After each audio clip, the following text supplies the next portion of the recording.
Cultivate, you emphasize the importance of cultivating high performance teams. What are some of the foundational principles for creating such teams, since you know that it's so important for you to be part of one? It's really interesting because there's a lot of different ways to do it, right? There's no one way, but the foundation that I have found that seemingly is present in all situations, and you hear about this in books like Good to Great and all these situations where they talk about sort of high functioning teams, is knowing where you're going, right? Like that's step one. And there's so few people that actually take step one and just start with step two or step three. And so that's the piece where it's like, people talk about who should be on the bus and what seats are on the bus, et cetera. But we need to know where the bus is going. Now, it's okay for that bus to change destinations. It's okay to revise, et cetera.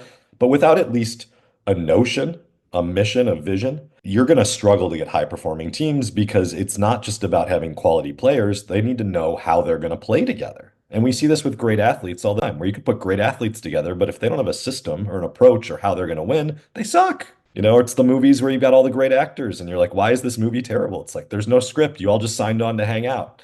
And so that's where I always start. It's like, do we know what we're going to do?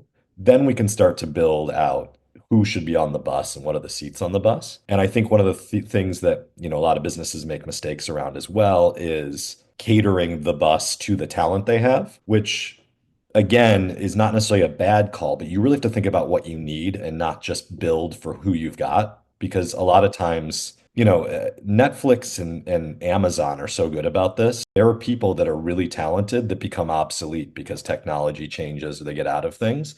And they just say, you know what? Like, we've had a great run. We love you. We think you're super talented. Let's help you find something else, whether it be internal or external. It's okay to walk away from great talent if the fit in terms of what you need to go do as a mission isn't there anymore. I think I hear Reid Hoffman talking about this, that at Netflix, they don't use the terminology "we're family." They use the terminology "we're team." Yeah. And if I have to, at a certain point, if you're not performing or if this is no longer a good fit, it's my job as a coach is to change that up. Yeah, and anyone who's out there listening that is curious about progressive and, transformative HR, they should read about Netflix. Like Netflix just has continued to push the envelope. They're always thinking around the corners there, and it's a place that I'm always curious whenever they publish anything because they're not standing still on it. They're not resting their laurels on anything. There's no one way to do it. They know that it's going to continue to evolve. So that brings us, what are some of the challenges in small to medium sized businesses, and which is really kind of your kind of core audience there, that they typically face when building and retaining talent? And how do you advise them to overcome them? Like some of the principles from Netflix. I mean, that's obviously a large company. Is that go down to that level, or you just have to take some of those higher level concepts and try to adapt them? What are you finding? It's so interesting, right? To go from a world like a Yahoo, which is I believe, the biggest headcount organization I've been part of, and, then deal with organizations that have, one, two, three people in them. Yahoo, if you spilled coffee on your computer, you'd have a new computer on your desk by that afternoon that's programmed and ready for you. You do that as an entrepreneur, you're SOL, right? That is a rough situation because you are the janitor, you are IT, you are procurement. You're going to go solve that all on your own, and your day and week is probably shot. In terms of that team building piece, it does still come back to where is the organization going and how does this individual's role fit into it? And how are we going to help support them and hold accountability to that? And that doesn't change by size of organization. I think it gets easier in larger organizations, so to speak, but it also gets more rigid. And I think a lot of people appreciate the ability to not have to paint by numbers and create a little bit of what could change and evolve, not just execute someone else's vision.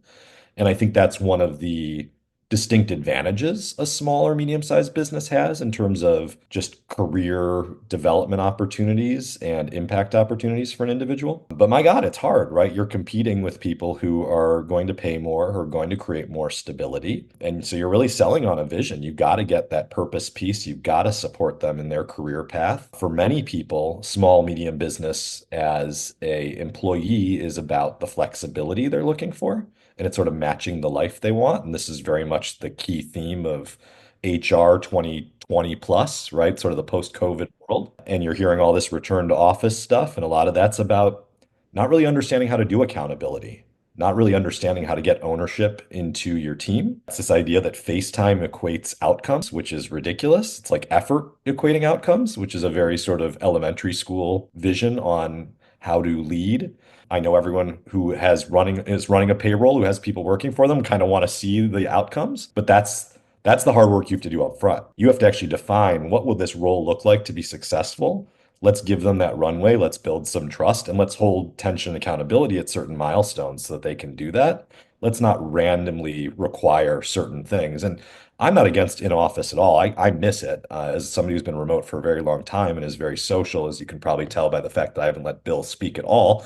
And I'll talk to clients and, our clients, our members, our partners, our vendors about this kind of thing all the time. Are you doing something as a shortcut or as a proxy versus this is actually the right way to do it? There's a law firm that we've worked with that's based in Columbus, Ohio, that is really struggling with, it's a small firm. And they've got the big firms who can just say, hey, we've got all these resources, we've got overlap and redundancy. We can pay a lot and we can squeeze them for hours and we're good to go. And he doesn't want that. He doesn't want anything like that. He wants a firm that can, be more balanced, but still give those same level of client results. And so he is struggling with how to create flexibility in a world where people want to be able to work remotely or work asynchronously. And he's so used to you show up in your suit and tie and you put in your hours. And we're just, that world is becoming obsolete. Yes, it exists in many places, but our younger workers are not going to stand for it, and you're going to have trouble retaining them. And so it doesn't mean that they won't work hard. It doesn't mean they're not good. They're just very mission oriented and they know a lot more about what they want than, us old guys who are just kind of like, yeah, you pay me as much as you can and I'll sweat and get it done. The younger people are really just smarter. We complain about them, but they're smarter. They're holding their boundaries in a way we never did. And that's a reality of, today.